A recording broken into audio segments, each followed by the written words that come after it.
সিলেট শহরটাই হচ্ছে অনেক সুন্দর একটা শহর, খুব মনোরম একটা পরিবেশ। যে পাশে যাবেন আপনি তার সৌন্দর্য অসাধারণ। আপনাদের খুবই ভালো লাগবে যে সিলেটে ঘুরতে। নিরিবিলি একদম শান্ত একটা পরিবেশ, যদিও বা জ্যাম আছে, জ্যাম থাকে অবশ্য, সেটা অল্প, খুবই হালকা পাতলা। এটা খুব বেশি একটা জ্যাম না।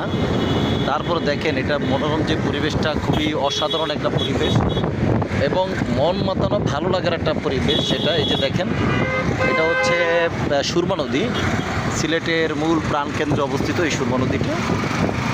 খুবই চমৎকার একটা জায়গা, চমৎকার একটা পরিবেশ এবং ভালো লাগা ভালোবাসা কাজ করে, যে আসলে আপনি না আসা পর্যন্ত আপনি বুঝতে পারবেন না যে সিলেটটা কত সুন্দর। এক কথায় অসাধারণ এবং অস্থির সুন্দর রূপ, প্রাকৃতিক পরিবেশ, এখানকার মানুষ। আপনি খুব সহজেই এখানকার মানুষকে আপন করে নিতে পারবেন, আপনি এখানকার মানুষের সাথে খুব সহজেই মিশতে পারবেন এবং তারা খুব ফ্রেন্ডলি মিশে যে কোনো এলাকার মানুষের সাথে। দেখেন এটা পুকুর, একদম মেন শহর, কিন্তু কত স্বচ্ছ জলধারা পানি, অসাধারণ সুন্দর, একদম খুবই চমৎকার একটা পরিবেশ। সিলেটে আপনি না আসা পর্যন্ত আপনি আসলে বুঝতে পারবেন না যে এখানকার পরিবেশটা কত সুন্দর এবং কত অমায়িক। আপনাদের অবশ্যই ভালো লাগবে, কারণ অনেকে সিলেটের পরিবেশটার সাথে খাপ খাওয়াতে পারেন না আসার পরে, অনেকে আবার এখানকার ভাষা বোঝেন না। কিন্তু যখন তো আপনি থাকবেন একটা জায়গায় বা একটা সমাজে, তখন আপনি ওই সমাজের কৃষ্টি, কালচার এবং সৌন্দর্যর সাথে আপনি অটোমেটিক্যালি মিশে যাবেন।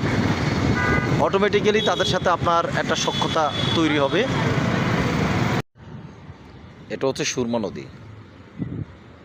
নদীটা অনেক ছোট, এখন পানি নেই অবশ্য, কিন্তু যখন বর্ষা মৌসুম আসে তখন ভারতের পানির ঢল এটার উপর দিয়েও পর্যন্ত প্রবাহিত হয়। এটা হচ্ছে সুরমা নদী। নদীটা অনেক ছোট, এখন পানি নেই অবশ্য, কিন্তু যখন বর্ষা মৌসুম আসে তখন ভারতের পানির ঢল এটার উপর দিয়েও পর্যন্ত প্রবাহিত হয়।